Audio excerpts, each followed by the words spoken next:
Have you buzzer wondered if there were ancient dishes that fooled even the most powerful emperors in history? What secret recipes were hidden away in grand palaces, or maybe just simple meals that helped people survive the toughest times? Can a meal do more than fill your stomach? Could it also hide stories full of cunning, strategy, and human cleverness? Are you curious about the secrets behind those foods that made Roman emperors, Byzantine rulers, and kings from faraway lands taste what seemed like luxury, but was really just the art of making do? Tonight, you're joining me on a strange and sweet journey where every recipe, every dish is a piece of history, packed with stories never told before. Are you ready to dive into these sleepy tales of the past? Bedtime stories made of flavors and timeless craft?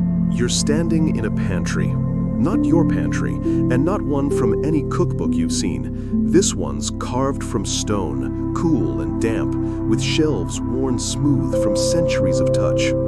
Somewhere deep beneath what will someday be Rome, jars glisten in the half-light, and everything smells faintly like dried figs and burnt myrrh. You're here because you followed a story too old for scrolls and too slippery for history books. A recipe, a dish so powerful it tricked emperors into thinking it was divinely blessed. But at this moment, all you see is a sealed clay pot. Small, nothing fancy, except it hums, just slightly, like it knows what it's hiding.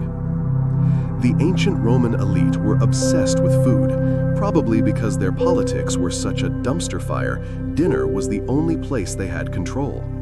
Apicius, Rome's most famous gourmet, once spent his fortune chasing flavor and died broke, but with a belly full of satisfaction. You imagine he might have had a taste of what you're chasing. As you open the pot, carefully, always carefully, a puff of warm spice lifts into your nose.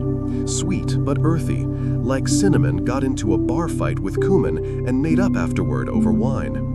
This is where it begins, in a kitchen not unlike this one, maybe 2,000 years ago. A woman named Aurelia, known for her quiet ways and uncanny skill in balancing bitterness with honey, created a dish meant to soothe the nerves of a trembling senator.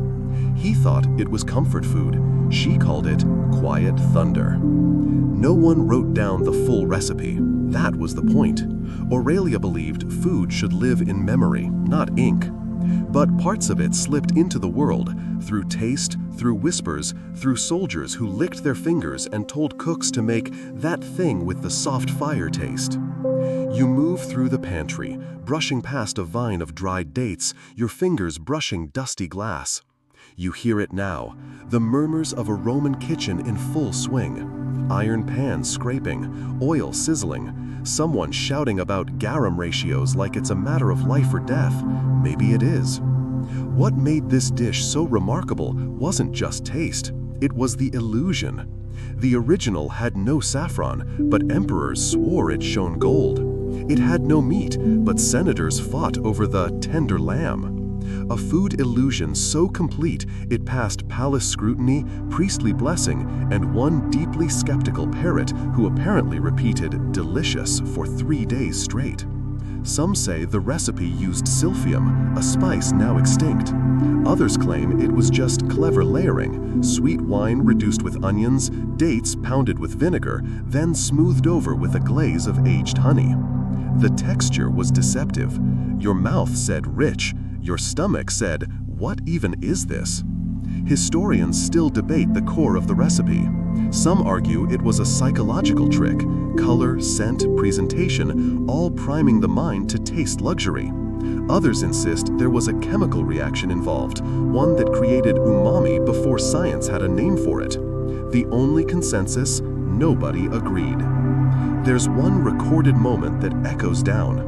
A feast thrown by Emperor Tiberius, who reportedly paused mid-bite and asked, "Why does this taste like prophecy?" Everyone laughed, except the cook, who just nodded. And you, now, you're standing where the fire would have been, charcoal ash under your toes.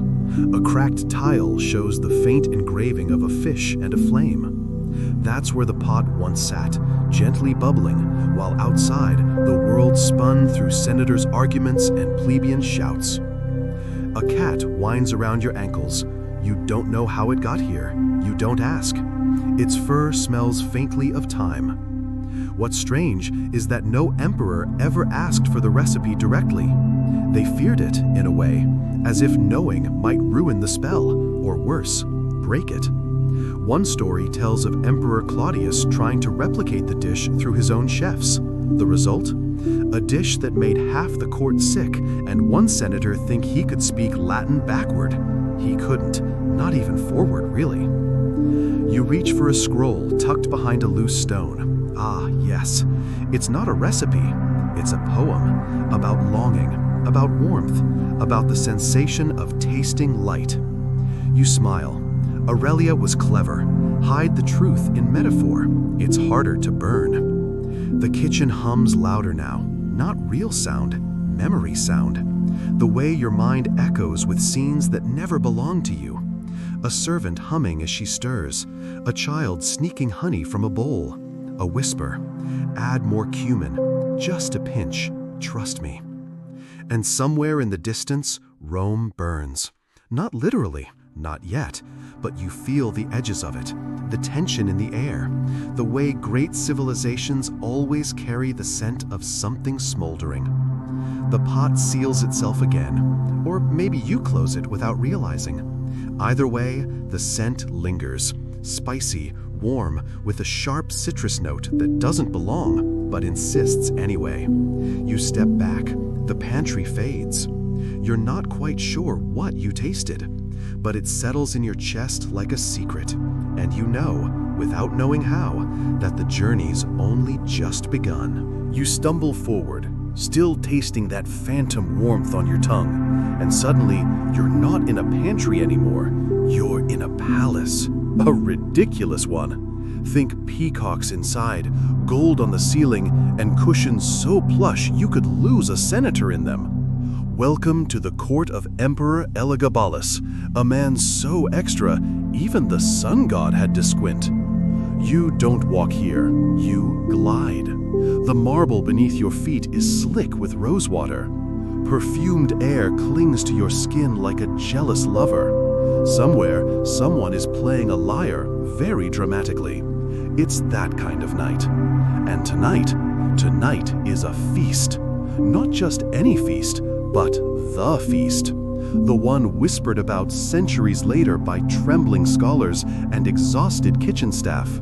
Because tonight, Elagabalus serves the dish, the golden one, the impossible one. You take your place at the edge of a vast dining hall, all velvet and lantern light. Your fingers brush across a mosaic tabletop depicting Neptune riding a dolphin that's clearly overqualified for the role. Your cup is already full. The wine is sweet, slightly spicy, infused, maybe, with cinnamon and deception. Elagabalus is laughing loudly. He's 17, draped in silk dyed the color of bruised grapes, and wearing enough makeup to host a YouTube tutorial. He claps his hands, and servants swarm like bees, each carrying plates too beautiful to eat from, and too mysterious not to. And then it arrives, covered in a domed lid so ornate it deserves its own senator. When it's lifted, the smell hits first.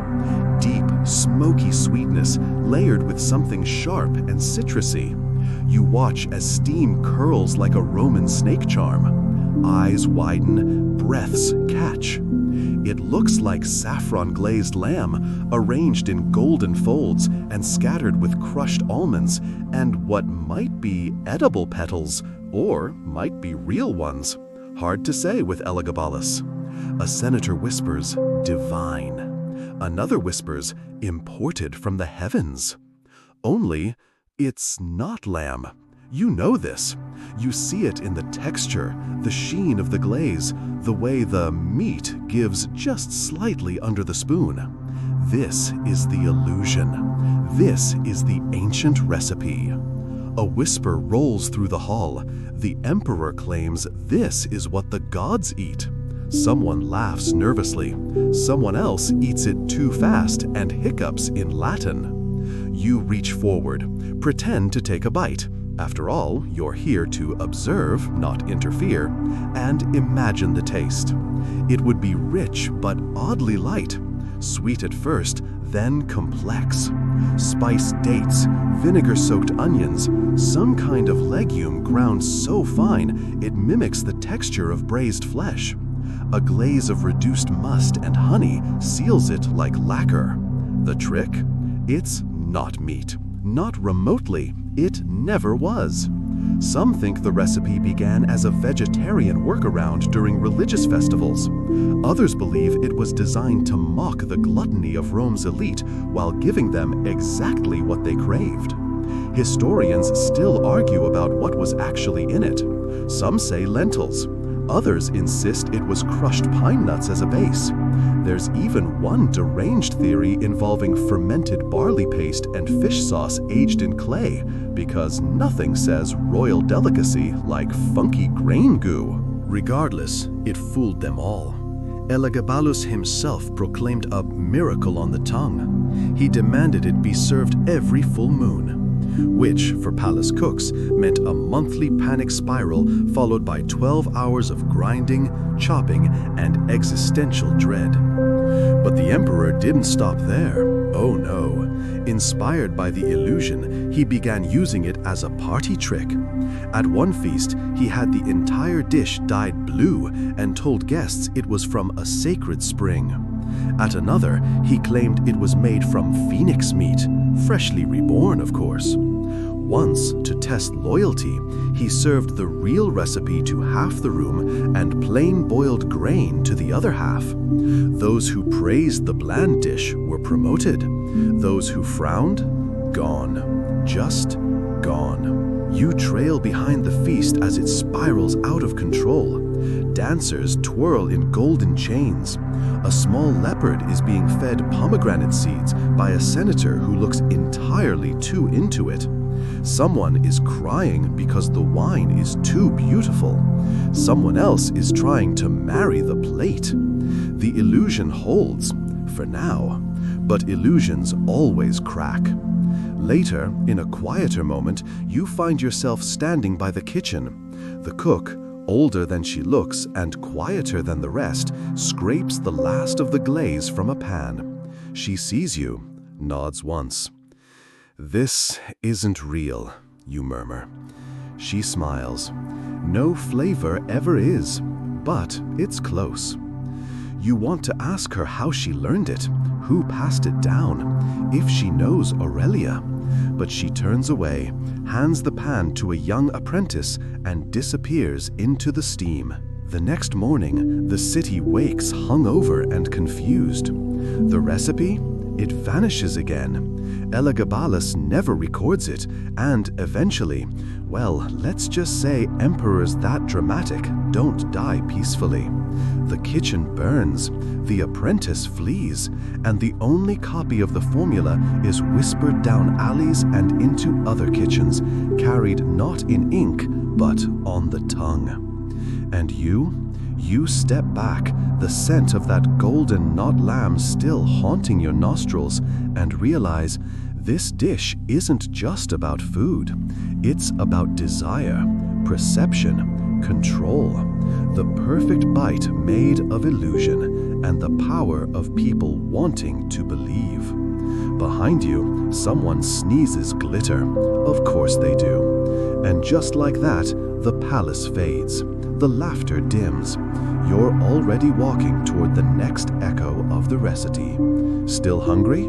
Because the story isn't done cooking. You're walking through dust now. Thick, dry, the kind that gets between your teeth and makes everything taste like history. The sun hangs low, bronze and bloated, over a land of flat rooftops and sharp voices. Alexandria, the intellectual crown of the ancient world, if crowns could smell like fish markets and papyrus ink. You're no longer a guest at a feast. Now, you're an intruder in a scholar's kitchen. The kitchen is hidden behind a crumbling wall of what used to be part of the Great Library. You duck through a low stone arch, brushing aside a curtain made from woven reeds. The air inside is cooler, thick with the scent of coriander and roasted chickpeas.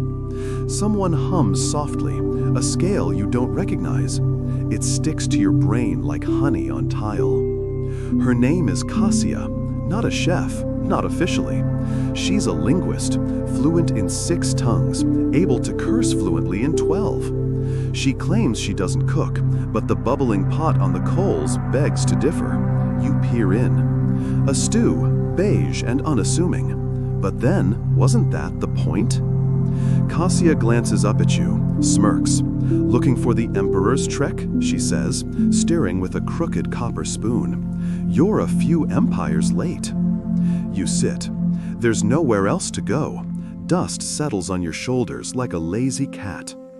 Cassia pours 2 bowls, hands you one, and says, "Careful, it tells lies." You sip. It's strange. Your mouth can't place it. Not sweet, not savory, and not quite earthy. But your brain fills in blanks it shouldn't. It feels rich, feels warm, feels like meat, even though you can tell, by taste, by texture, it's not. Your tongue says flavor, your gut says fiber. She watches you with the patience of someone who has read too much Aristotle and doesn't trust any of it. "I found the notes," she says. "Well, fragments, from a woman named Aurelia. But they weren't in cookbooks. They were in a dialogue, philosophical, about perception." You blink. A food recipe hidden in philosophy? She nods.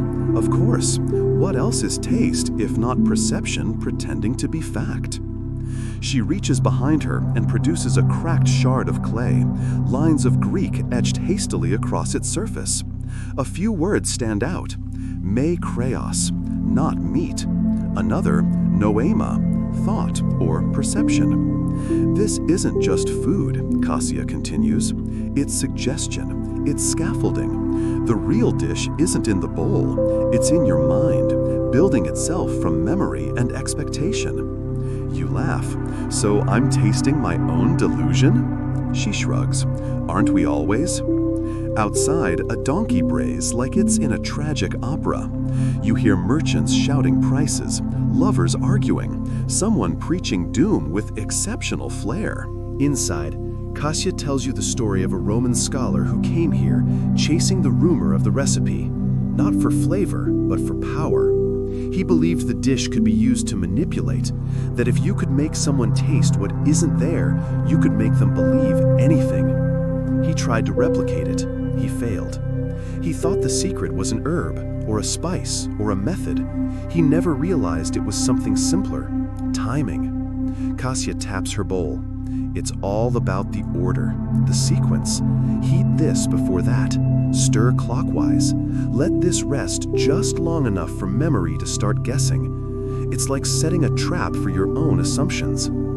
You glance down at your stew. It's cooled, bland now, like the spell's broken. Historians still argue over whether this Alexandrian theory ever reached Rome. Some say yes, that Aurelia was trained here and took her secrets home. Others say the connection was purely mythic, that food illusions were simply a coincidence of culinary evolution. One particularly dramatic scholar claimed the whole thing was a mass hallucination brought on by bad olives. Cassia just shrugs again. Even memory lies. She wipes her hands and walks to a chest in the corner, opens it, pulls out a scroll, ancient and frayed.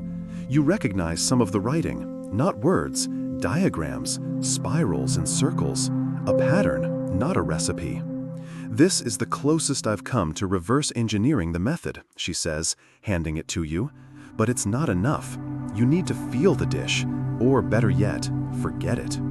You stare at the scroll, feeling like it's looking back. Your mind plays tricks. Suddenly, you smell cloves, though there are none. You taste sweetness, but your mouth is dry. The illusion has moved beyond the bowl. Cassia smiles. You're starting to understand.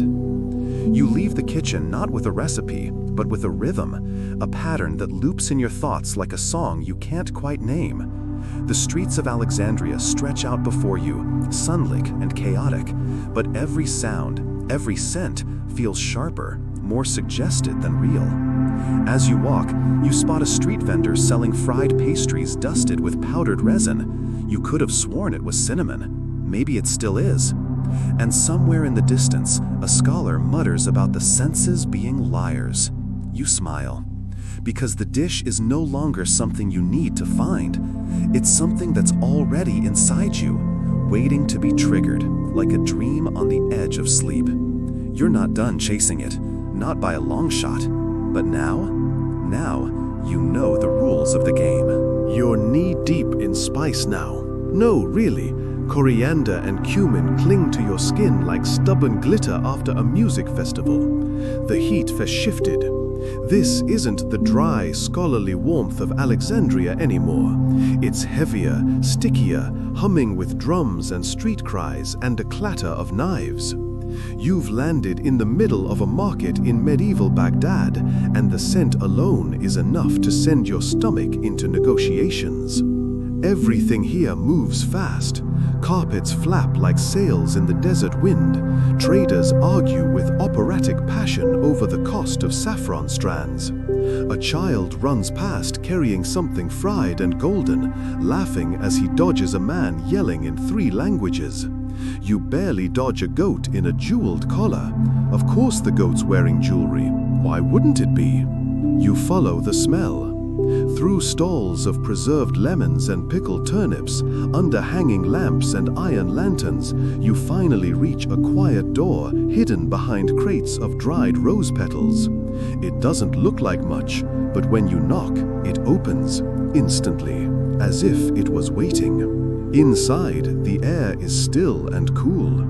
You've entered a kitchen/laboratory.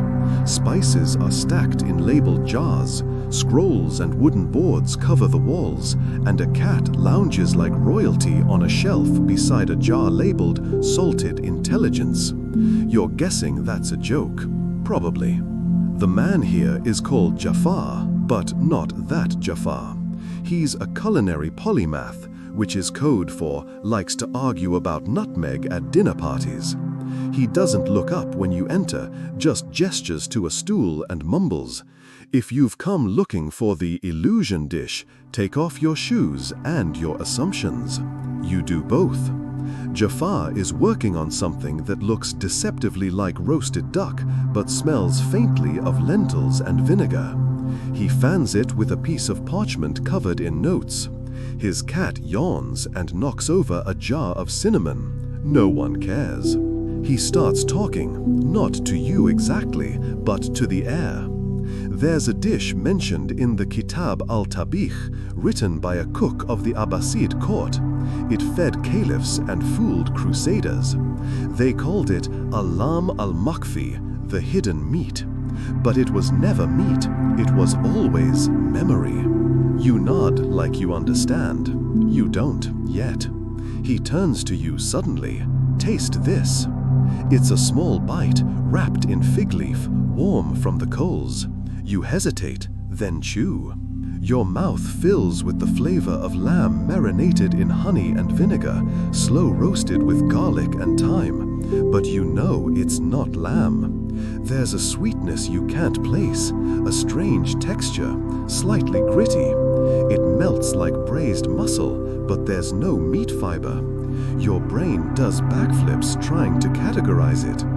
What is this, you ask? He shrugs. Ground chickpeas, soaked barley, dates, and 3 lies. You blink. Lies. He grins. One is the scent of meat oil rubbed on the plate's rim. One is the texture of powdered mushroom dried in goat's stomach. And the third, he leans in close, is that you expected to be fooled. That's the key. Expectation flavors everything. You want to laugh, but you're too busy re-evaluating your entire life. The trick is so subtle, so elegant. It doesn't demand belief, It guides you there, like a good story or a bad date with great lighting. Historians still argue about where this version Kulana originated. Some believe it was invented by Sufi mystics seeking to fast without denying the sensory pleasure of food. Others say it was born in a time of famine when illusion was survival. A fringe theory insists it was a coded method of protest, a satire on lavish court excess wrapped in humble ingredients. Jafar just tosses a spoon in the sink. They're all wrong, of course. It wasn't one cook, it was dozens, hundreds, 1,000 women who had no ink to record it, but taught it to their daughters over low fires and quiet laughter. He shows you a spice blend next: crushed rose, toasted sesame, something dark and sharp, maybe sumac? You breathe it in and it tastes like secrets, like something ancient whispered through the tongue. Food doesn't live in books, he says, it lives in mouths. There's a silence, even the cat respects it. And then Jafar turns to a scroll, a hand-drawn diagram resembling a blooming flower. The ingredients spiral inward. He traces them with one finger: chickpeas, garlic, asafoetida, vinegar, date syrup. But near the center, a strange marking, a circle within a triangle, shaded gold. That's not a spice, he says, that's a pause. You add nothing here. You let the scent do the work. You wait, and the illusion deepens. You realize this isn't a recipe, it's a ritual.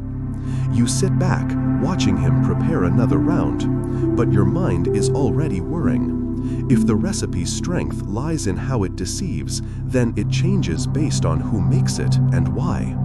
In Rome, it was opulence. In Alexandria, it was philosophy. Here, it's survival woven into art. You leave Jafar's kitchen with your tongue tingling and your head full of flowers and equations.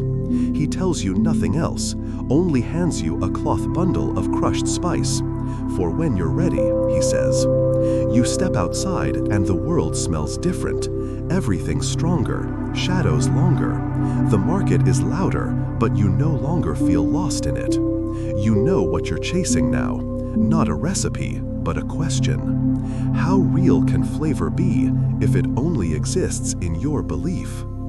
You walk on, the cat's yawn echoing behind you like a goodbye. And somewhere far ahead, another version of the illusion waits, boiling gently, ready to fool you all over again. You're soaked now, steam rising from your collar, the air thick with wood smoke and boiled herbs. The stone beneath your feet is slick from years of broth dripped and feet shuffled. Welcome to Constantinople. Not the glamorous gold-leafed court you were expecting, but the bowels of it, the kitchens beneath the great palace, where copper pots are worth more than most marriages. A rooster struts past you indoors, absolutely unbothered. Somewhere, a baker is yelling about burned honey cakes. And near a corner fire, a cook with hands like marble statues is smashing something green with alarming rhythm. He glances at you, grunts. If you've come to steal the recipe, get in line. The Persians already tried. You sit anyway. His name is Demos, and he's not just a cook, he's an imperial palate engineer. You think he made that title up. He probably did. But no one dares question him because he once slapped a senator with a fish and still kept his job. You point at the paste he's making. It glows a strange yellow-green, like envy made edible. He grins. This is the flavor base. You build illusion on this. You lean in. Garlic, pine nuts, vinegar, but also something else, something unfamiliar. It tingles in your sinuses. Fermented leeks, he says, a Byzantine specialty, brings depth and despair. You laugh, but he's serious. Every good illusion dish needs a moment of doubt, a sharp note, like life. He points to a roasting spit. On it turns something that looks exactly like suckling pig, crackling skin, glistening fat, the whole majestic parade. But when you peer closer, it's not meat at all. It's layers of spiced lentil paste molded over a wicker frame, lacquered with barley syrup and scorched gently with burning wine. The scent is disturbingly convincing. You can practically hear the crunch. Demos explains, gesturing with his pestle. We served this to Emperor Theophilos during Lent. He praised the pork. We didn't correct him. His faith remained intact.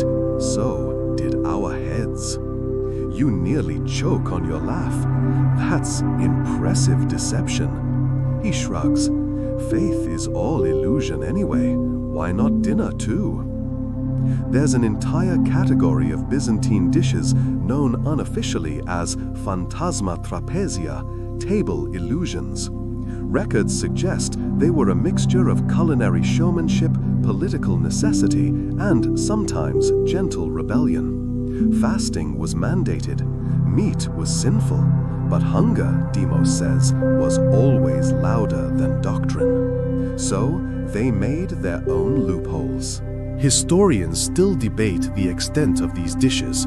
Some think they were rare courtly amusements, more art than appetite. Others claim whole monasteries mastered the art, passing down techniques in whispers and smudged parchment. A few argue that these illusions influenced later Christian fasting foods across Eastern Europe. One very enthusiastic professor once claimed the modern veggie burger owes its existence to a Byzantine monk with indigestion. That one's still under review. Demos doesn't care about theories, he cares about timing. He lifts the roast off the fire. Let it rest, he says. Let the shape settle. Let the guest's imagination fill the space. He places it before you with an exaggerated flourish. You almost expect trumpets. You take a bite. Crunch. Chew. Your brain screams, pork. Your logic tugs at your sleeve and whispers, legume. You're suspended between truths, and it's delicious. You ask how the illusion holds up under scrutiny. It doesn't, he says, licking his fingers. That's the trick.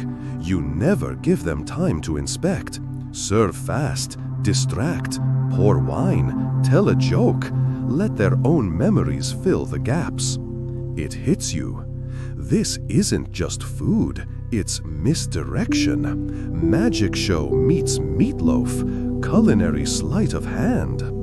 Demos nods approvingly. You're learning. He shows you a sketch on stained parchment, cross-sections of a fake fish made from ground walnuts and beet pulp, tinted blue with crushed flowers, roasted in seaweed to pick up brine. He calls it the mermaid's lie. It was once served at a bishop's birthday. No one noticed. The parchment has a note in the corner. Truth is flavor plus belief.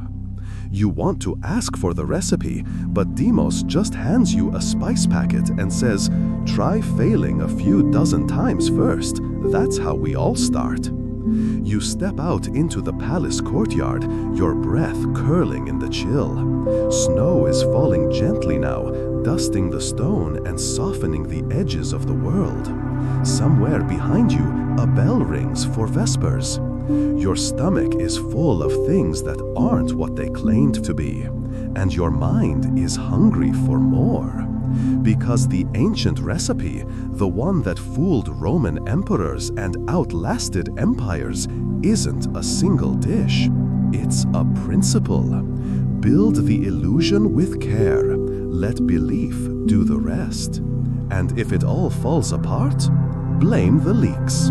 You are not sure how you ended up on a ship, but you've accepted that logic has little say in this journey. The deck rocks beneath your feet with a gentle, almost sleepy rhythm, like the world is swaying you toward surrender. You breathe in salt and tar and something sharper, cloves maybe, or impending betrayal. The vessel is Phoenician, or at least pretending to be. The sails are dyed Tyrian purple, once worth more than gold, and the crew wears expressions somewhere between secrecy and seasickness. You're not entirely welcome here, but that's okay. You're not here to make friends. You're here for the sauce. Yes, the sauce. The one whispered about in crumbling Greek footnotes and half-decayed papyrus margins. Garum. Even the name sounds slightly illegal. You walk below deck and find yourself in what can only be described as a very expensive stink. The barrels lining the walls are sealed with wax, and yet you can feel them, like a chorus of long-dead anchovies humming in low harmony. A man with a braided beard and a tunic dyed a suspicious shade of crimson waves you over. His name is Baron, and he doesn't so much speak as hiss, like a recipe with a vendetta. "You're here for the ancient flavor," he says, "the one that conquered tongues before it conquered armies." You nod. You've read the stories. Roman senators bribed each other with it. Mediterranean cooks wept when they ran out. Nero allegedly drank it straight, which explains a few things. Baron cracks open a barrel. You brace yourself. And immediately regret it. It's like the ocean crawled into a grave, fermented for 3 months, and then decided to become art. You gag politely. Baron grins. Good batch. He dips a spoon into the thick, dark amber liquid and holds it out. You take a cautious sip. And something explodes. It's umami in its rawest, most unruly form. Salty, yes, but also earthy and tangy and oddly sweet, like fish that remembered being fruit. It coats your mouth, your throat, your soul. For a moment, you forget who you are. Baron explains the process. Layer fish entrails and salt in large clay vats, let the sun do its brutal alchemy for months, and then strain. That's garum. Simple, vile, divine. But here's the twist.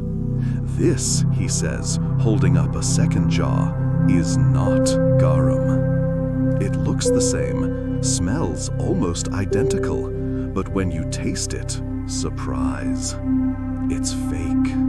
Baron beams like a magician, revealing a second rabbit. This is fig syrup, roasted kelp, mushroom powder, and a bit of fish skin, just enough to whisper the lie. It's for the poor, or the banned, or the clever. You're stunned. It's not quite garum, but it's close enough for memory to fill in the rest. Once again, illusion is everything.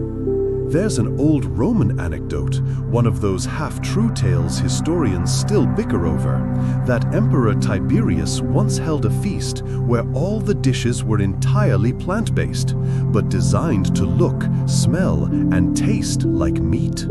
The guests didn't know until afterward. Some were outraged. One reportedly cried. It wasn't kindness, it was power, control of perception. Baron confirms this. The illusion was always a tool. If you can fool a tongue, you can fool a throne. You help him mix a new batch. As you stir the bubbling pot of faux garum, you notice a detail in the recipe he scribbled on a wax tablet. Let it rest for 3 moons and speak no prayers over it. Flavor resents piety.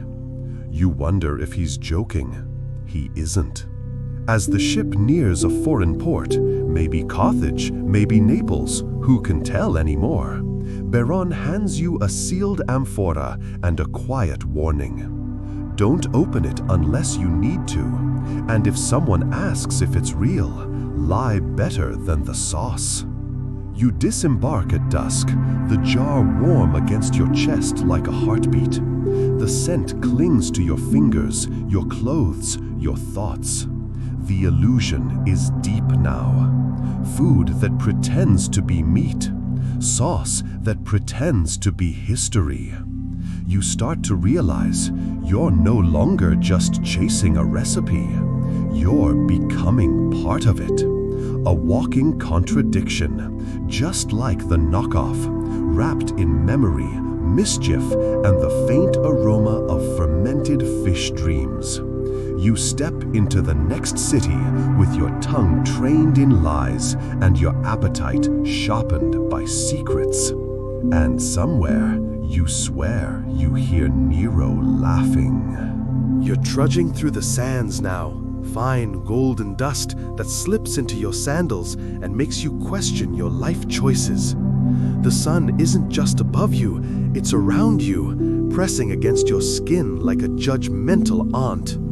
In the distance, a mirage of columns and smoke promises shelter, and your stomach grumbles like it's filing a formal complaint. Welcome to Alexandria, jewel of the Nile and chaos incarnate. It's the kind of city where you can find Plato and pickpockets on the same street. And tonight, you're here not for pyramids or philosophy, but for a dinner party. Not just any dinner party, though. This one's hosted by Zafira, a woman with enough money to bathe in rosewater and enough spite to poison it if needed. She's the kind of hostess who serves dishes not to nourish, but to impress. And if you faint from hunger halfway through, that's your problem, not hers.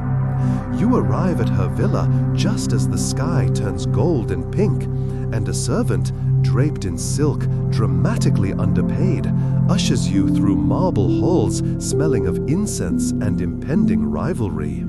Zafira greets you with the expression of someone who's both delighted to see you and deeply suspicious of your shoes. "You're just in time," she says. "The amuse-bouche is about to lie to you." And it does. A delicate little pastry arrives, shaped like a lotus flower. Inside, not fruit, not cheese, but shredded salted fish soaked in wine and bound with honeyed oats. It tastes like 3 different social classes at once. Zafira watches your reaction.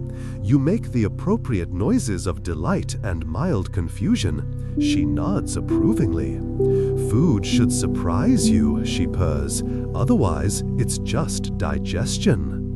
That sets the tone. Each course is a riddle. A grape that turns out to be pickled liver painted with plum glaze. Goat's milk that's actually almond and fig, blended so smoothly it could pass a blind test. And the pièce de résistance, what appears to be roasted quail resting daintily on a bed of herbs. But when you cut in, it's a molded mass of crushed lentils, spiced breadcrumbs, and caramelized onion, encased in a thin layer of wine-soaked fig skin. The bone? Sculpted sugar dyed with beet juice. You blink. Zafira raises a brow. You approve? You ask what inspired the deception. She sips her wine. "Everything is false, darling. Why should food be different?" A bit dramatic, but fair. Somewhere between the 3rd and 4th course, a scholar at the table leans over and murmurs about an ancient competition. Chefs in Alexandria crafting imitations so lifelike, even the pharaoh's taster was fooled. One legend claims Cleopatra once challenged her court cooks to make a fishless feast that could fool Mark Antony. Some say they succeeded. Others claim Antony just didn't care. Historians still argue about whether it ever happened or if it was simply propaganda wrapped in parsley. You wonder, did Cleopatra smile at a chickpea pretending to be carp? Did she know the difference? Zafira claps twice and dessert arrives. A perfect pomegranate. Until It bursts open to reveal minced dates, toasted nuts, and a cream made from goat's milk and saffron. It's too rich, too complex, too confident. You finish it anyway. After the meal, you're invited to the garden. Musicians play songs so slow it feels like it's melting. You sit by a fountain shaped like a lion, drinking its own tail. Zephyra joins you, holding a small jar. She opens it carefully. Inside, a thick, pale green paste. She dips her finger, then yours. Taste. It's bright, citrusy, sharp and herbal. You can't quite place it. Lemon? No. Something older, more mysterious. Silphium, she says, or what's left of it. Your heart skips. Silphium, the legendary herb, now extinct, or at least mostly. Used by Romans, Egyptians, even Hippocrates, for seasoning, for healing, for contraception, depending on who you ask. It vanished mysteriously, possibly over-harvested, possibly never real at all. Some think it was apocryphal. Others claim a single stalk still grows in Cyrene, guarded by monks or maybe goats. And now, here it is, or so she claims. You stare at the jar. She smirks. Is it the real thing, or just something that tastes like memory? You realize that's the theme of everything you've eaten tonight. Nothing is what it says. Every flavor wears a costume. And yet, you're satisfied, because your tongue believes. Zephyra leans in. Do you know the difference between illusion and legend? You shake your head. She whispers, time. You leave with your belly full, your mind buzzing, and a strange new craving for things that probably don't exist anymore. You walk through Alexandria's lamplit streets, past stalls selling amulets and cinnamon bark, the echoes of the feast still curling on your breath. And behind you, somewhere, laughter rings out, high, elegant, and soaked in silphium. The night air in Rome is thick with ambition and roasted chestnuts. You're wandering the narrow alleys where every building feels like it's leaning in to whisper a secret. Above, laundry flutters like surrender flags between windows. Below, the cobblestones are worn smooth by sandals, scandal, and the soft-soled steps of history. You're here because of a rumor. One that started as a footnote in an obscure cookbook and ended in a drunken argument at a bathhouse. They say there's a man who still practices Cena Mirabilis, the miraculous supper, a dinner so lavish, so deceptive, it once caused senators to faint, vomit, or fall in love. Sometimes all three. You find him behind a bakery, hunched over a fire and humming to himself. His name is Luco, and he used to be a chef for a Roman general, until he was caught sculpting a ham entirely out of parsnips and pride. These days, he cooks for entertainment, and occasionally, vengeance. He sizes you up like a leg of lamb, then nods. You hungry for truth or just dinner? You say both. Dangerous, he mutters, then gestures for you to sit. He begins. The first course arrives in a small bronze bowl. Pearls. Or at least, they look like pearls. Soft, round, glistening. You hesitate, then bite. Rice. But fermented, dyed with squid ink and soaked in citrus oil until your tongue can't decide if it's kissing the ocean or arguing with a lemon tree. Luco grins. That's the welcome. Now comes the test. He presents a platter of something that looks like songbirds in flight. Crisp wings, golden bodies, tiny heads curled under. You brace yourself. Then he laughs. Relax. Chickpeas, molded, fried, sculpted like myth. You eat. crunch. Smoky cumin, the warmth of cinnamon, a dash of deceit. You ask how he learned all this. He shrugs. Apicius, the original troll. You've heard of him, Marcus Gavius Apicius, the famed Roman gourmand, wrote one of the earliest known cookbooks, probably fictional, almost definitely bankrupt. Legend has it he once sailed to Libya just to confirm there were no good shrimp there, then turned back. Luco continues, hands a blur, slicing something soft and pink. Apicius described a dish that mimicked dormouse stuffed with nuts and honey, he says. But mine is cleaner, vegan actually. You blink, the meat smells real. He winks. Jackfruit and almonds, roasted with wine, wrapped in fig leaves. I call it the guiltless gluttony. Each course pushes the boundary further. A roast duck made from mashed lentils, its skin lacquered with beet sugar. A wine jelly shaped like a human heart, for Caesar's day, Luco jokes.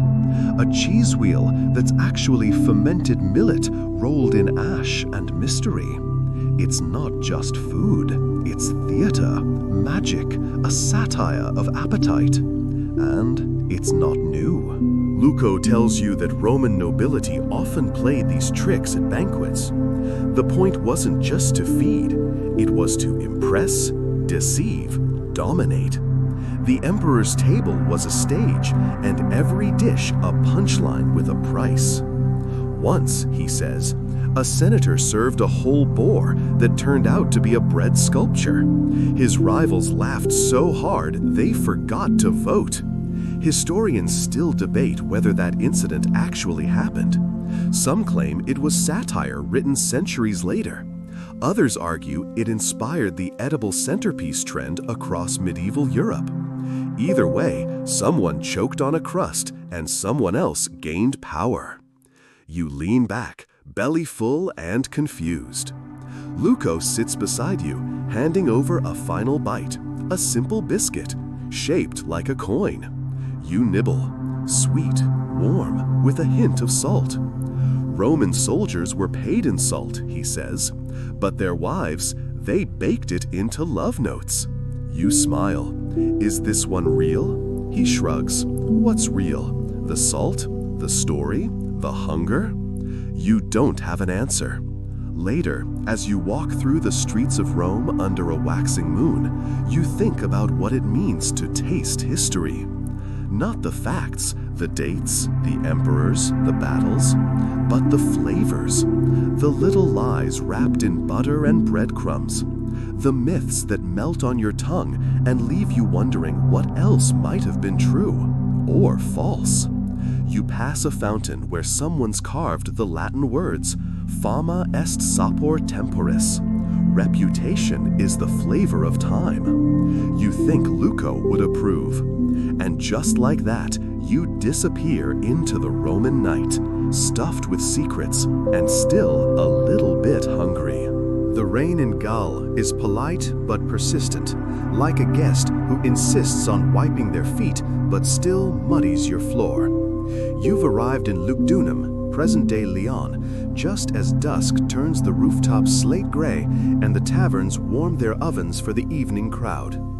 The air smells like wet stone, spiced wine, and a kind of quiet tension that always comes before something ridiculous. You're here chasing whispers, not of emperors or generals this time, but of a baker, Gaius Marnix, who allegedly fooled an entire garrison with nothing more than flour, fire, and a bit of goat's cheese.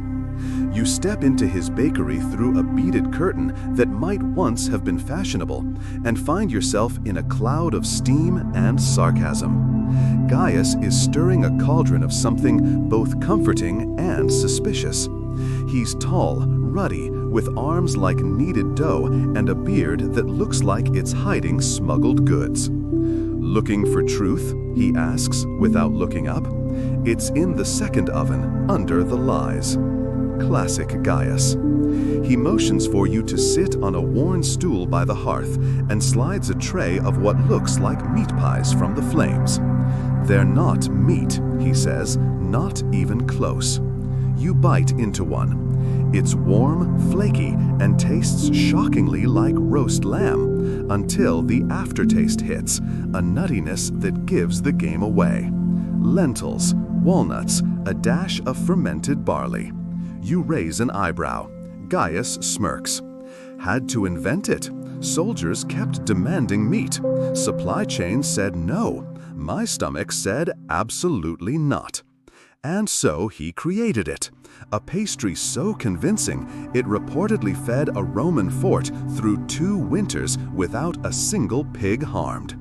The trick, he says, is layers. Flavor is a performance. You need the right opening act, the spice, the smoke. Then you add texture, chew, and just enough animalistic scent to trick the nose. Top it off with drama, crust that cracks like a secret being revealed. You ask if the soldiers ever found out. He grins. Only the ones who survived long enough to get promoted. The others just thought it was better up north.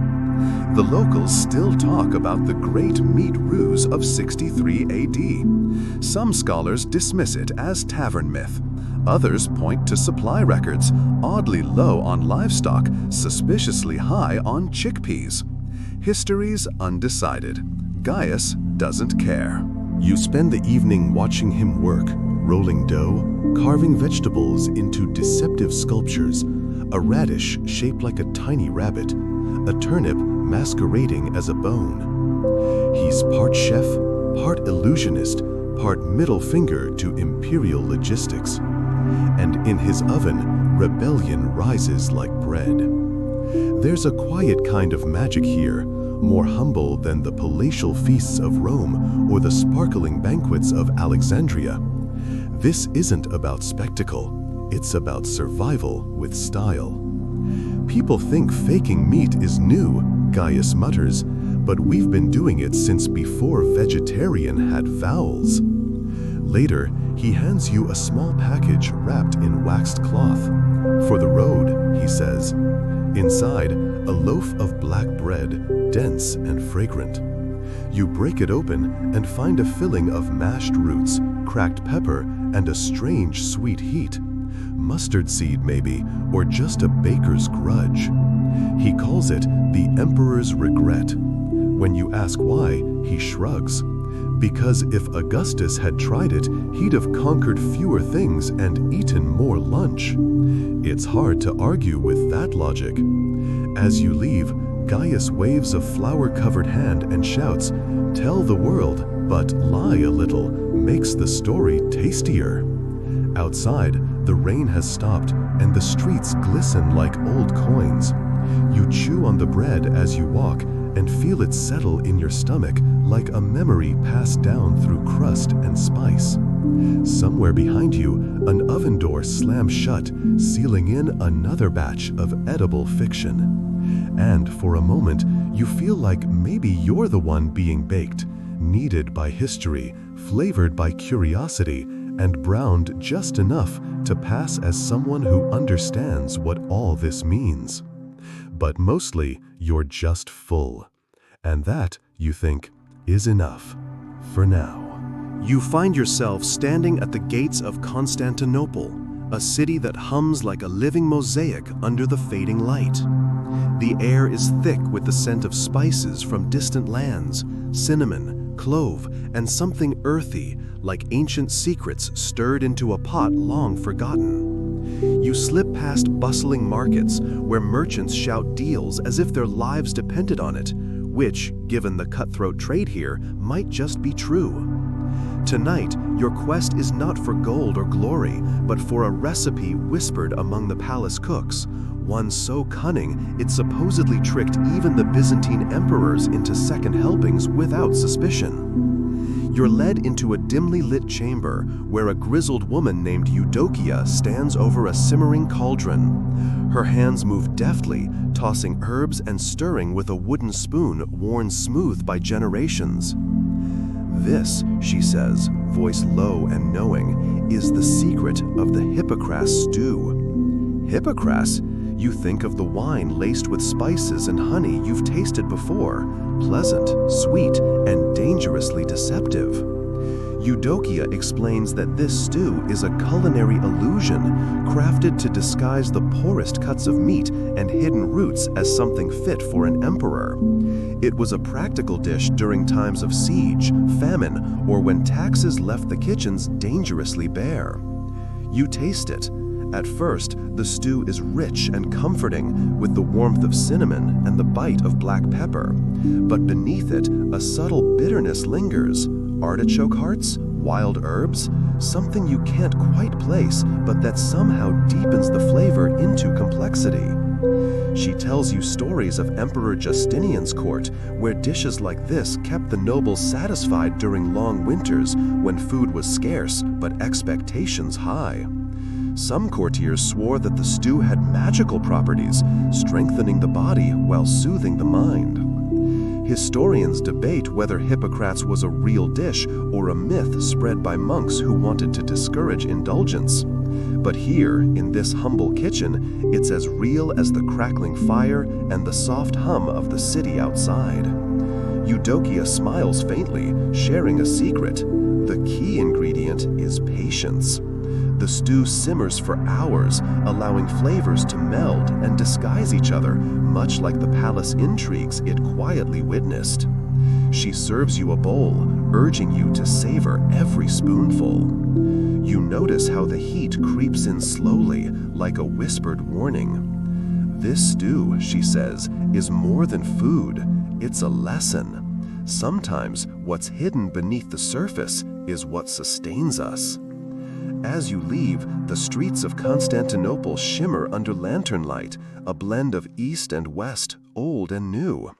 You wonder how many emperors were fooled not just by flavors, but by appearances. And how many of us, even now, still swallow stories without tasting the truth beneath. With a final sip, you tuck the memory of the stew deep inside, warm, mysterious, and just a little bit deceptive. You step back into the night, ready for whatever feast history serves next. The dusty roads of ancient Persia welcome you next. The sun casting long shadows across Caravanserai, buzzing with merchants trading silk, spices, and stories. You follow a narrow path into a small village famed for a peculiar feast, a banquet so cunning it was said to have tricked visiting dignitaries into thinking they'd tasted paradise itself. Your guide is Soraya, a sharp-eyed woman with a laugh that ripples like desert wind and hands that move as if they speak a secret language when they prepare food. She leads you to a courtyard where a fire crackles and fragrant smoke curls into the evening air. Tonight's specialty, fesenjan, a rich stew of pomegranate and walnut sauce, but with a twist so subtle that only the boldest palates might notice. You take a spoonful and savor the complex blend, sweet, sour, nutty, and smoky, each flavor dancing around your tongue like a well-rehearsed troupe. Yet, Soraya confesses the real trick is not in the taste, but in the ingredients left out. No fowl, she whispers, no meat from the hunt. This is the feast of clever scarcity. In times of war or drought, when prized pheasants and game were scarce, cooks substituted roots and legumes, using spices and pomegranate to mask what others might dismiss as humble fare. But the magic lay in how the dish made guests feel, lavish, honored, and none the wiser.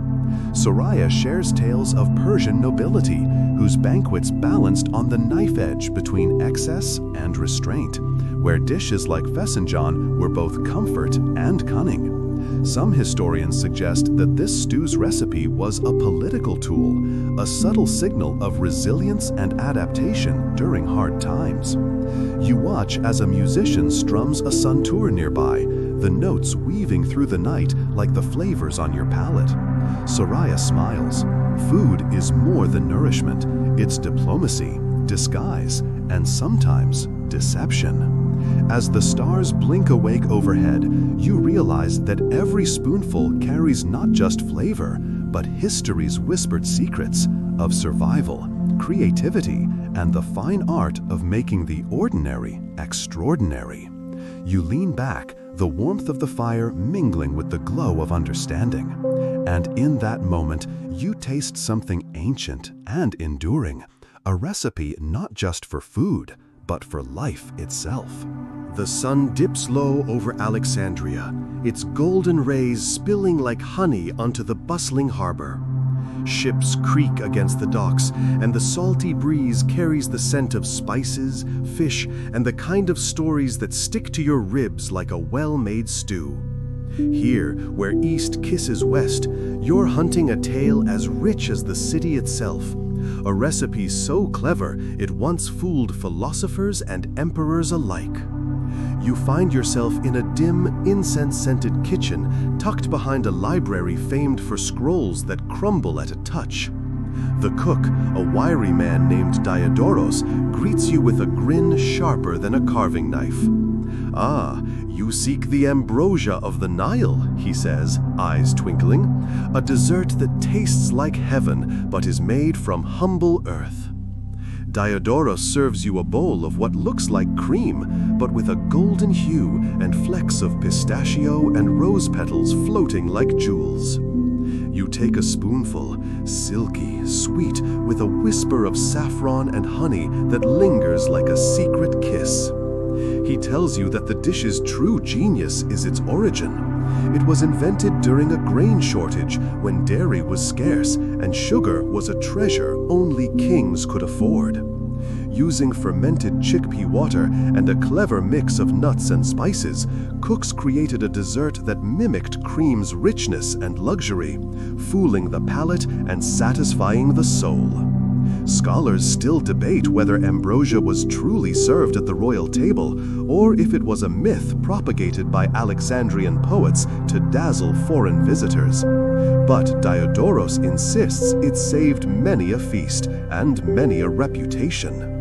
As he speaks, you hear the distant hum of scholars debating philosophy, the clash of merchant carts, and the laughter of children chasing pigeons near the Pharos lighthouse. Diodoros leans in, whispering, "In a city of knowledge, even food must teach a lesson." He explains how this recipe became a metaphor for the city's spirit, resourceful, bold, and endlessly inventive. You savor the final spoonful, feeling the layers of history and hope melting on your tongue. And as you step back into Alexandria's golden twilight, you realize the true flavor of this ancient city is its ability to transform scarcity into splendor. With every bite, you taste not just a dessert, but the enduring heart of a civilization that refused to be defeated by hunger or by fate. The chill of early evening wraps around you as you arrive in the heart of ancient Judea, where narrow streets hum softly with the prayers of the faithful and the murmur of marketplaces trading in olives, figs, and whispered secrets. The scent of wood smoke and spiced wine drifts from open doors, inviting you deeper into a story woven with faith, resilience, and a recipe that once carried a kingdom's hope. Your host, Miriam, is a quiet woman with eyes that have seen both hardship and celebration. She welcomes you into her humble kitchen, where a pot simmers slowly over embers, filling the air with the scent of herbs, honey, and a hint of bitter orange. "This," she says, ladling a thick stew into a bowl, "is haroset, a dish both simple and sacred." You taste it, sweet, nutty, with a texture that reminds you of crushed dates and the warmth of cinnamon. It's humble yet rich, a paradox, much like the history of the people who crafted it. Miriam explains that haroset was traditionally eaten during Passover, symbolizing the mortar the Israelites used in their forced labor under Pharaoh's rule. But beyond symbolism, it served a practical purpose, nourishing families during times of scarcity and serving as a reminder of endurance. Interestingly, some scholars argue that the earliest versions of haroset contained pomegranates and apples, ingredients reflecting the local harvest and political alliances of the time. Others believe the recipe evolved through diaspora, adapting to new lands and tastes, becoming a culinary testament to survival. Miriam smiles wistfully. Food carries memory. It is both a comfort and a warning. You sit quietly, savoring the stew's warmth as she recounts stories passed down through generations of hidden recipes, secret celebrations, and the quiet power of shared meals in uniting people through hardship. Outside, the sounds of the city fade into a soft lullaby. You feel the weight of history settle around you, not as a burden, but as a gentle embrace. And as you rise to leave, Miriam offers a final thought. In every spoonful, there is a story of faith, of people who refused to forget who they were, even when everything was taken away. You carry that warmth with you, stepping back into the night with a deeper understanding, not just of food, but of the spirit it nourishes across time and place. The narrow alleys of Carthage echo with the sounds of merchants bargaining and children laughing, their voices bouncing off sun-baked stone walls. You wander into a bustling market square where spices tumble from sacks and the scent of roasted grains mingles with salty sea air. Here, under the watchful eyes of ancient gods and restless ancestors, you're drawn to a story both savory and sly, a recipe said to have confounded Roman conquerors and sustained a proud people in the face of empire. Your guide, a silver-haired man named Hanno, gestures toward a low stall draped with woven cloths and filled with bowls of thick, fragrant pastes. This, he says, scooping a spoonful from a dark, glossy jar, is Cerealis Maximus, the great grain paste of Carthage. You taste it cautiously, earthy, nutty, with a hint of bitterness that quickly softens into something almost sweet. The texture is dense, yet smooth, like a paste made for warriors who needed fuel more than finesse. Hanno tells you the story. During the Punic Wars, Carthaginian cooks had to stretch scarce supplies to feed thousands of soldiers.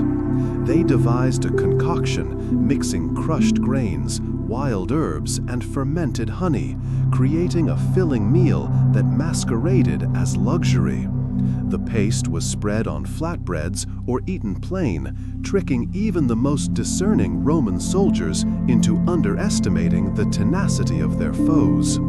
Historians argue whether Cerealis Maximus was a real dish or a symbolic invention to glorify Carthage's ingenuity.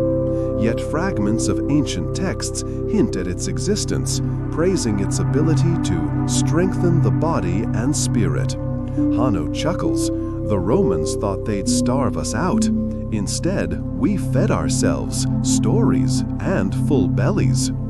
As the sun sinks below the Mediterranean, you watch bakers pull flatbreads from fiery ovens, spreading the paste with reverence and a dash of defiance.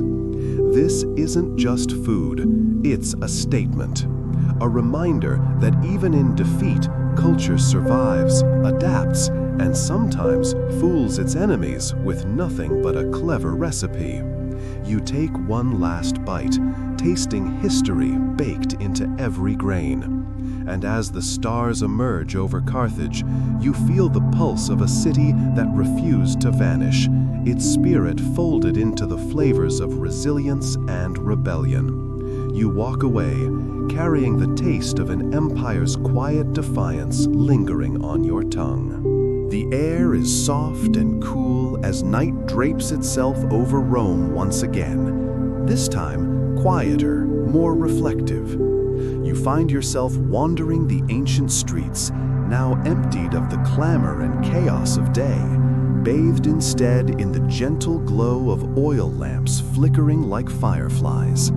It feels like the world is holding its breath, waiting for a story to settle into silence.